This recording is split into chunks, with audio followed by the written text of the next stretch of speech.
Good morning सांग मानी गोटे इंटरेस्टिंग कथा आपको आज शेयर करछि।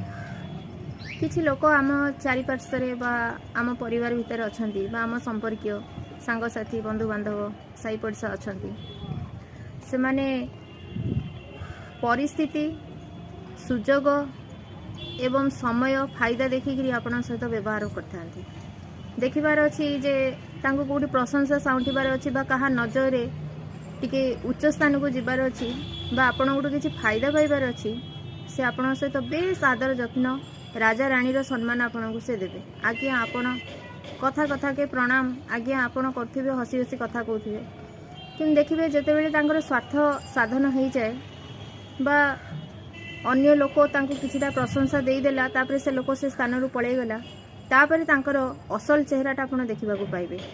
आपण मध्ये अबाक हो जिवे अरे 10 मिनिट पूर्व मो सहित यही कथबार्ता करथिला बर्तमान तार कौन है बुझिले।